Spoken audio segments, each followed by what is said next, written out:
Hello and a warm welcome to what's in this week's Oban Times with me, Finn Nixon. Me, Kathy Griffiths.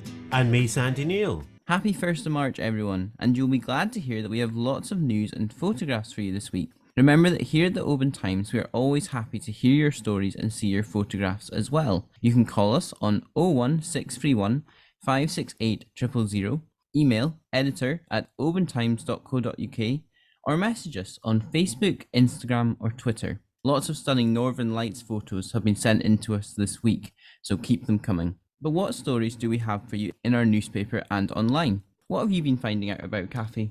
Okay, well, volunteers from the hillwalking and wild camping community are being asked to join a voluntary search from May the 27th to May the 28th this year to help find answers for the family of missing Bridge of Orchy walker Neil Skinner.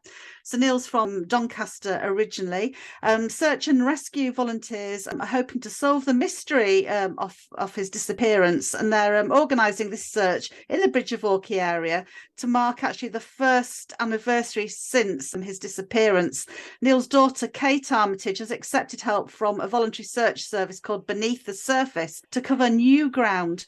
And they're going to be joined by volunteers who are being asked to sign up for this weekend in May. The 71-year-old's family, including his brother and sister, who are also in their 70s, will be retracing some of his footsteps from the Victoria Bridge car park to the remote camping spot at Loch Dochard, where he spent his first night and later returned to by himself to wait for friends who continued a planned trek, and they were due to rejoin him 5 days later. This was absolutely heartbreaking. I've chatted to Kate before, and you just can't put yourself in that position of not knowing what's happened to a loved one. And obviously with all the recent Nicola Bulley coverage that we've had over the last few weeks, this has just been so raw for Kate and her lovely family. So they're really hoping that later this year they'll find some answers and may be able to get some closure to this. So you can read all about that, and if you want to help, you can find out how to sign up and get involved.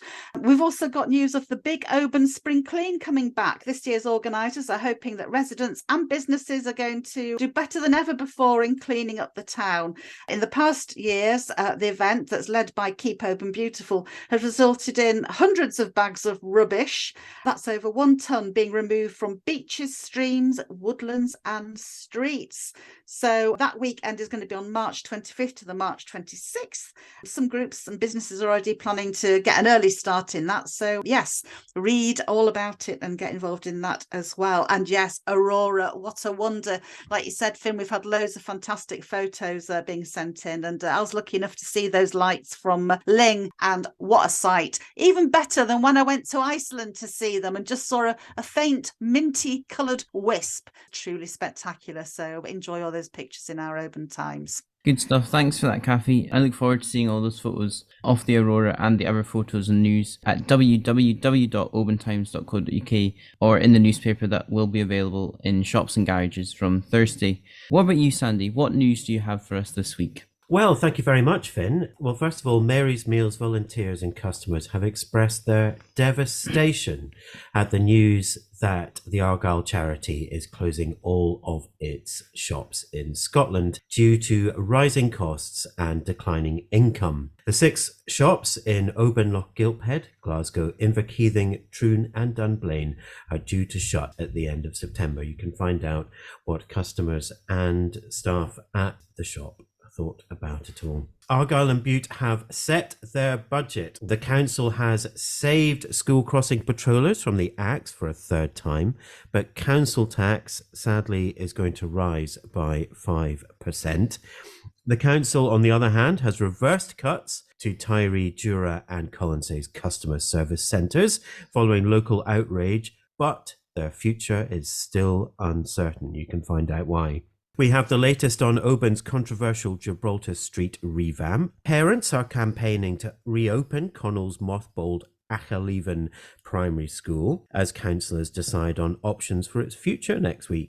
Banning alcohol brands from sponsoring events would be a huge blow for island festivals and businesses, says the organiser of Tyree's Music Festival.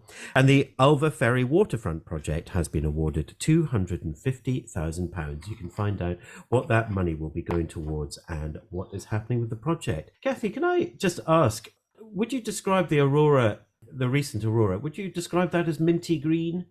I would say no. See, the ones that I saw, they were quite bright, almost emerald, Sandy. Thank you. Your descriptions are Neon. so vivid. Garish. Yeah. And there was even a splodge of red, yes, and purple. It was remarkable. Yeah, I'm just so glad that I saw it. Anyway, sorry, Finn, over to you. Well, now for something completely different, there was an announcement that Drax workers are set to strike, and this will include those working at the Cruachan power station near Lochaw. I also have the latest update from the much discussed and debated deposit return scheme, with a deadline for businesses to sign up for the Scottish Government scheme passing on Wednesday. There have been some complicated and interesting developments there. In the sport, we have the latest from the last weekend of pre-season shinty action, before the Maui Premiership kicks off this coming weekend. The Oban Lorne under-18s also recorded an impressive away win against Ardrossan on Saturday. We have the match report from that game in our rugby roundup. There's also the latest from Oban's Bob McIntyre, who has been playing in the Indian Open, and local motorcyclist John McPhee, who has been racing in Australia. Two teams from an Oban primary school also put in strong performances at the National First Shinty Finals in Fort William, and the high school pupils here in Oban enjoyed a successful badminton tournament at Atlantis Leisure. We have all this and the latest from the Oban and District Darts League in this week's sport. So don't forget, you can read all these stories and more at www.obantimes.co.uk or by picking up a newspaper in local shops and garages. And don't forget, if you have a story, get in touch. You can call us on 01631 568 000, email editor@obantimes.co.uk, or message us on Facebook, Instagram, and Twitter. For now, though, thank you for listening, and it's goodbye from me, Finn Nixon. Goodbye from me, Kathy Griffiths. And goodbye from me, Sandy Neal. Bye. Bye. Bye-bye. Hey.